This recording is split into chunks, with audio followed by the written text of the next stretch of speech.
Hello students, I am Hazel King G. Maliga, your instructor today, and I'm going to discuss with you about the legal basis for parents and community involvements under RA 9155, Batas Pambansa BLG 232, and RA 8525.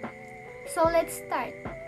RA 9155 Governance of Basic Education Act Section E number 10 explicitly states that one of the responsibilities of school heads is establishing school and community networks and encouraging the active participation of teachers' organizations, non-academic personnel of public schools, and parent-teachers community associations. It explains that the constraint of Republic Act 9155 is the relationship or the connection between the parents and the teachers, not only the teacher but all the personnel.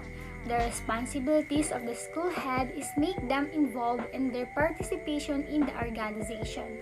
They encourage the local initiatives to develop or make changes in establishment in schools and learning centers for the present years and for the next generations, and make them sustainable. In every educational institutions, there will be someone that will represent and be part of appropriate that will discuss the relevant issues related to education.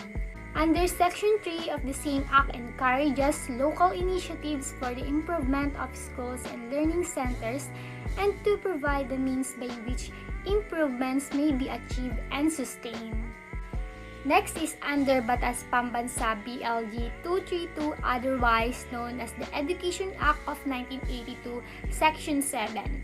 It states that every educational institution shall provide for the establishments of appropriate bodies through which the members of the educational community may discuss relevant issues and communicate information and suggestions for assistance and support of the school, and for the promotion of their common interests.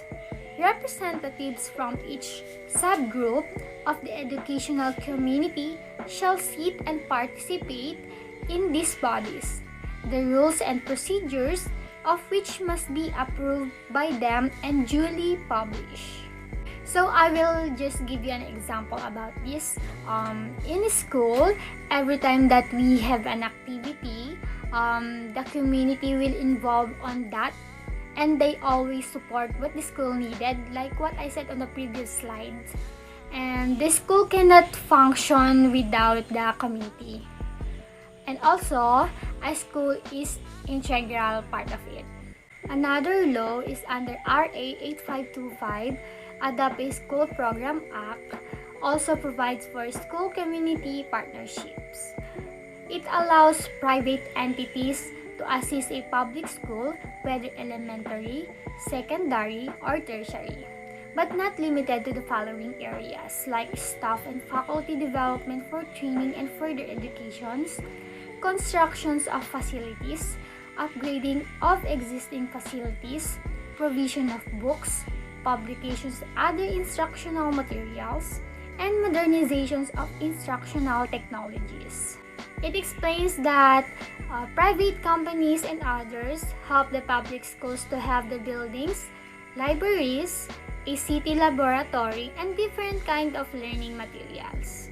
Even the Philippine Education for All EFA 2015 plan, then a vision and holistic program of reforms that aim to improve the quality of basic education for every Filipino. By end 2015, likewise, it states that schools shall continue to harness local resources and facilitate involvement of every sector of the community in the school improvement process. This EFA 2015 plan was extended in Education for All beyond 2015 Agenda 2030.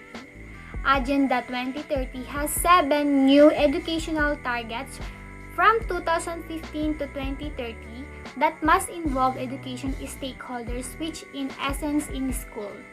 Community partnership. UNESCO Assistant Director General for Education, Dr. Kian Tang, himself admits that Agenda 2030 cannot be realized without schools partnering with community. He said that Our vision must be more aggressive, more committed, not just involving government, non-government agencies, but all stakeholders. Our last topic is under RA 9155. It states that the partnership between school and community also ensures number 1, educational programs, projects and services take into account the interests of all members of the community.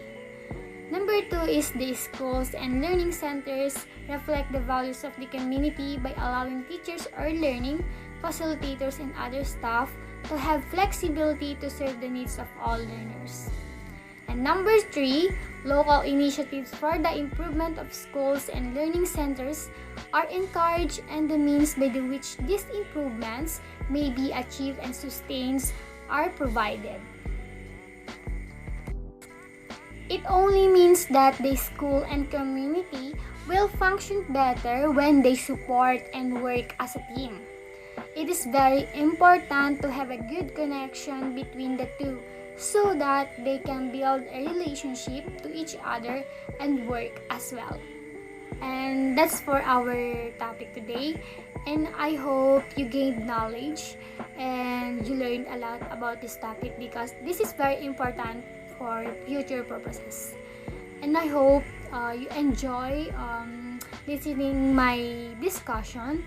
And that's all. Thank you.